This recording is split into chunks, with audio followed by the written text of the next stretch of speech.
So it is the second law that is the most abstract of all the laws.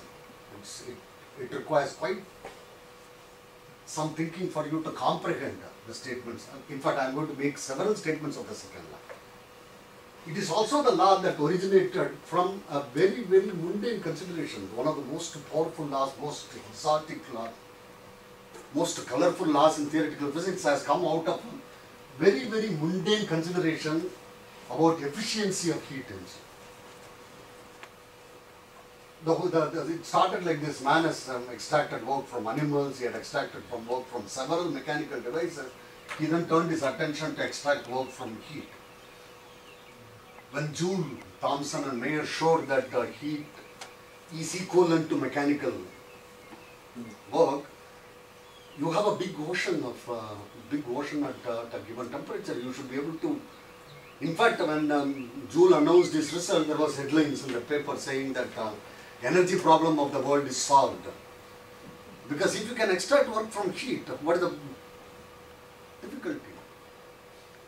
Then they slowly came to the understanding that it is easy to say that heat is equivalent to work. It's one thing to say that heat is equivalent to work. It's quite another thing to convert heat into work. If I give you a certain amount of heat and the entire energy is at a given temperature, you cannot do anything about it. The whole ocean you might have, it might be at whatever temperature it is, you cannot extract work from that. You need the source of heat at a higher temperature and the sink of heat at a lower temperature. This temperature gradient is very much essential, and this is essentially the statement of the second law, and discovered by an engineer, not a physicist, but an engineer, Sadi Khan.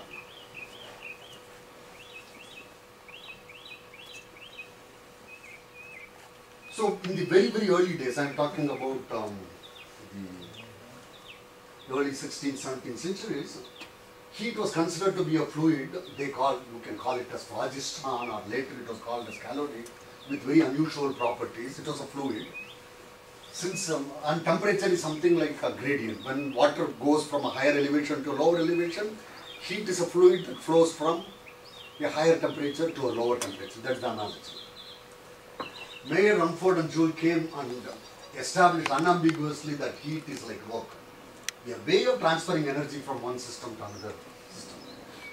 Like this confusion will always prevail because the caloric theory was in operation for about 300-400 years. Even though we talk about heat as something that is contained in the body, which is very, very wrong.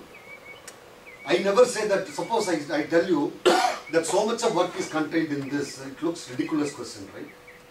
But if I say that so much of heat is contained in this, it won't sound that ridiculous. But I can tell you both are equally ridiculous statement, because if it is equivalent to work, saying that so much work is contained in this body, if it is ridiculous, saying that so much heat is contained in this body is also ridiculous. But unfortunately, we have imagined heat as some fluid that resides in a body, and that mindset continues. So we have books on heat transfer, transport of heat from one body to another body, as if it is some quantity that I am transporting from one. What you are transporting is energy. There are two ways of transferring energy from one body to another body. One way of transferring energy is through heat, another way of transferring energy is like works. For example, I throw it and it hits you, you feel the pain. That's how I am transport the work. In the same way, heat is another way of transferring energy from one body to another. The moment it was established that heat is like work, then heat engines that convert heat into movement, any movement is work, movement came into existence, then automatically the question arose, how efficiently can you extract work from heat? This led to thermodynamics. That's the starting point for thermodynamics and the second one. Let me quickly go through it. I think all of you are very familiar with this formula, and Carnot gave a very, very beautiful, simple derivation of this formula. But unfortunately, in our textbook, you will have that Carnot's engine, adiabatic process, isothermal process, adiabatic compression, isothermal compression, and things like that. Carnot did not have any use for these things. What he simply said was, Carnot imagined that heat was a fluid, flowing from higher temperature to lower temperature. When a certain amount of heat Q, of caloric heat, that's why I call it as caloric heat, falls from a temperature T1 to 0, the work done is equal to Q. That means you can completely convert heat into work. However, when it falls to a temperature T2, where T2 is less than T1, the sink is at lower temperature, but it is not at 0 degree Kelvin, 0 degree absolute temperature, then only a proportional fraction gets converted into work. That means T1 minus T2 divided by T1 minus 0, it is this fraction of heat that gets converted into work, and he defined the efficiency as W by Q, which is 1 minus T2 by T1. As simple as that. This is how he derived. In fact, you should, anyone who is interested in thermodynamics in a deep way, you should read the original work of Sadi Carnot, where you will find that this is the kind of derivation that he does. So, he made the first statement about the second law of thermodynamics, saying that heat cannot be completely converted into work, while work can be completely converted into heat. Of course, it's very, very interesting how he came to that conclusion. His father was an engineer, and he was worried that the heat engines made in Britain were always more efficient than the heat engine that were made in France. He was worried about it. He was a Frenchman, he was worried about it. How come the French heat engines are less efficient than the British heat engines? He could not solve the problem, of course. Excuse me, can I just ask you to clarify? So that work to heat, that is possible 100% efficiency. You said it's possible that way, but work to heat is 100% efficiency. 100%. Now, whereas not like close to 100%, but it is 100%. 100%. You can. That is after all, friction, no? Yeah. You can convert to Oh, yeah. when the whole object comes to a halt by friction, It's the whole thing gets into heat, all right? heat. Yeah. Whereas, it has come, that is, you have applied the brake on your car, it has come to a halt, heat is generated.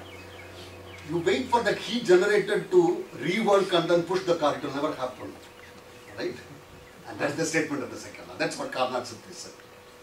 He came to the conclusion, as I said, that for a very simple reason that, when a professor is not able to solve the problem, he hands it over to his student. Anyway, that I always do that. No prejudice meant anybody. So when the father could not solve the problem, he called his son and said that this is the problem I have, it's your problem now to solve. And when the father explained to the son what is the problem, heat engines convert heat into work. The British heat engines which convert heat into work are more efficient than the French heat engines. The first question that Sadi Carnot asked was, how come you are able to convert heat into work at all? In nature, you have the opposite process. The friction converts movement into heat. Tell me a natural process where is there anything called unfriction or anti-friction or reversal, where spontaneously heat gets converted into movement and then pushes the car. So he says when it is not happening in nature, he was a very, very devout religious person. He said, he asked the question, when God is not able to devise any natural process where heat is spontaneously getting converted into work, how come man claims that he can do what even God is not able to do? He simply said that it's just not possible. If you try to convert heat into work, you will not be able to convert it with 100% efficiency. And that is, then he derived this formula. And you can see even the best of the engines cannot have 100% efficiency in converting heat into.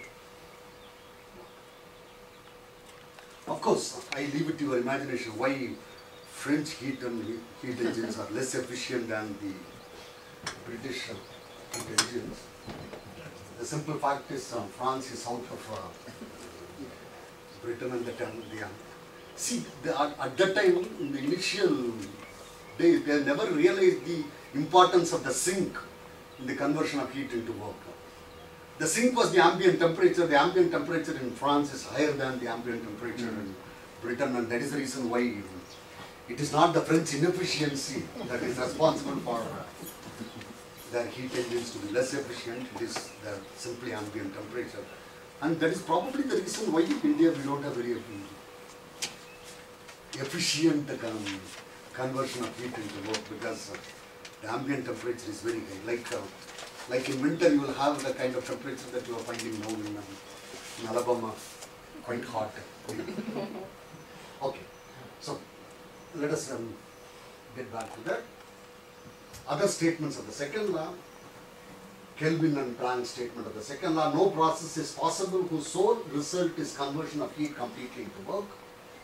Clausius stated that no process is possible whose sole result is the transfer of heat from a colder to a hotter body. And his statements of the Carnot principle, no engine operating between two reservoirs, the source and the sink, can be more efficient than a Carnot engine operating between the same two reservoirs. Or all Carnot engines, sorry for the spelling mistake, all Carnot engine operating between the same two reservoirs are equally efficient. These are the various statements of the second law. Let me go a little bit deeper into these issues so that you will be able to appreciate when I connect the Maxwell's demand to the recent work. So consider a system that goes from thermodynamic state A to state B adiabatically. That means there is absolutely no transfer of energy in the form of heat between the system and the surroundings, or between the system and the other systems. Then the work done, WA, this A stands for adiabatic. Adiabatic work done is independent of the path. Note, remember, work done being independent of the path is only true for adiabatic processes. In general, work is a path dependent. That means a small amount of work cannot be expressed as a perfect infinitesimal.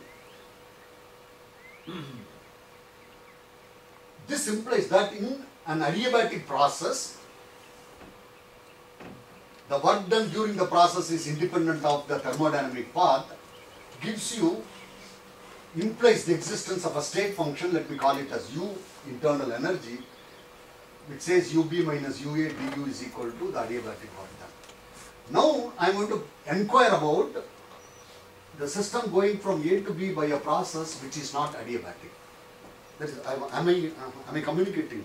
Adiabatic process is something that happens in an isolated system. An isolated system doesn't exchange energy in the form of heat to the surroundings. So I am going to ask the question, if the system goes from state A to state B by a process which is not adiabatic, let us say the work done during that process, let me call it as WNA, not adiabatic.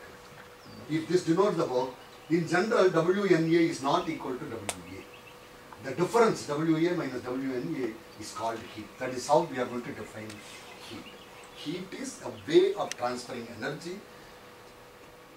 If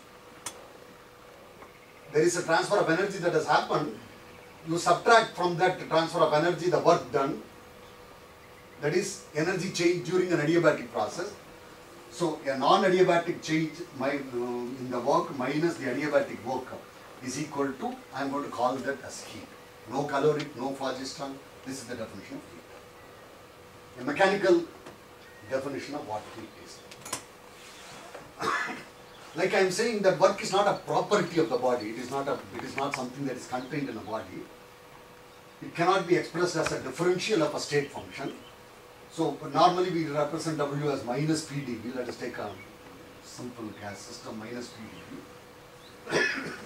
You can see that if I assume PV is equal to nRT, ideal gas law, you can show that W is equal to minus nRT dt plus nRT divided by P into dt. I can write it as some function of a pressure and temperature into dt and some other function of pressure and temperature into dt. And if I differentiate this with respect to pressure and if I differentiate it with respect to temperature, they are not same. That is the statement that W cannot be expressed as a differential. You require a quantity called, integrating factor called